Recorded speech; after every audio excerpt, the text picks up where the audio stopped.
Hi, and welcome to my Tidbits this week. I was thinking about some things that you could do as a seller to get your house ready. So if you're thinking, I'm going to list my house in a couple of months, what are some things I can be doing now to assist in that process and make sure that I'm ready to hit the market, either when I find the perfect house or when all of the buyers are back and the sun is out and it's a beautiful day and now I should have my house on the market. Not necessarily true, but if that's how you're planning. So the first thing I would do would be septic. I would have my septic system inspected. And if there's any problems, if it fails, you have time to get it repaired, to have it replaced if necessary. And yes, they can replace a septic any time of year. We just had one done in the middle of winter in the coldest weather you can imagine, and they replaced the entire system. So it can be done any time of year. If there are repairs that need to be made, that can be done as well. If you haven't had your septic pumped in a long time, maybe have it pumped now, because then when it goes to be tested in a couple of months when you're ready to put on the market, it will be refilled and they can do a clean test. The septic should not be empty just before you do a septic exam or a septic test for inspection. The other thing you could do would be to check all of your smoke alarms. So they expire every 10 years. And if you have separate carbon monoxide detectors in your home, if they're not a combo unit, those expire in 6 years.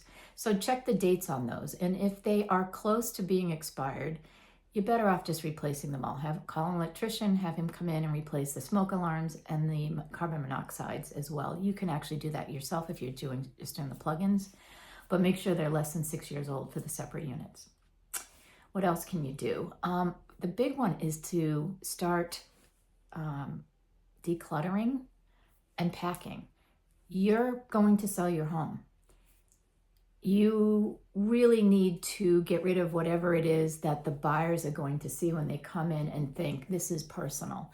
All of your family pictures, anything with your name on it, with your family's photos on it, wedding photos, certificates, graduation certificates, golf awards, whatever it is. You want your name and your faces removed from everything in the house because those things personalize your property, and buyers walk in, whether they know it or not, and picture themselves there. And can they do that with all of your personal stuff there? The other thing would be to remove a lot of things from bookcases and shelves and open cabinets. We tend to stuff those things, and over the years we just keep putting things in them and we're not really paying attention to how they're looking. So if you have a stage you're coming in with your realtor, like I provide, they will want to remove almost everything on the shelves and replace things that are working with the feel of the home and what they're trying to portray, like beachy things, shelves, ropes, just texture items and things that are in line with what the stager sees as trying to sell your home. So if you can pack up all your books, if you want to take them with you, great. If not, the best place to store things that you're packing up would either be an unfinished basement or a garage. So most people can open a garage door and say, oh, it's a 2-car garage, perfect, move on. Or the basement, it's an unfinished basement. As long as it's not jam-packed to the gills with a lot of stuff, if you've got some boxes in the corner, that's perfectly okay. Buyers can see the space. That's really what you're trying to sell. So the more you can fit down there, all extra furniture in some of the rooms, if you've got a lot of nightstands and extra lamps and suitcase holders and trunks at the end of the bed and 4 dressers, all of the extras can go in the basement. Really all we want to see in a bedroom is a bed, a nightstand, and a dresser, period. The less you put in, the bigger the room looks, and that's going to sell your house quicker. People can picture their furniture there when all they really need is a visual for size. What else can we do? You can remove any of the Christmas decorations that maybe you still had up, lights that you may have hanging around the house. Nobody wants to see Christmas lights out in the middle of July, so things like that. And then anything that's going to appeal to buyers, just touch things up. Remove everything from counters in the kitchen. Kind of get used to living in a decluttered life for a little bit. And this is really hard.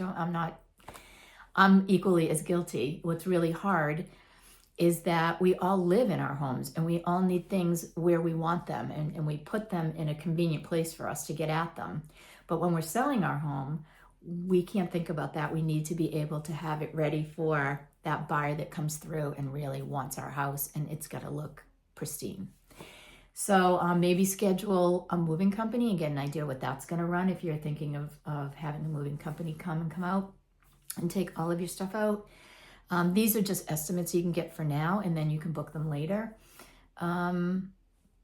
Maybe make a list of all of your utility providers so that when you do move, you'll know who to contact to change over your utilities. Things like that that you can prepare yourself for now that are going to benefit you in the long run when you're ready to sell. That's my tidbit for today. Have a great day, everybody.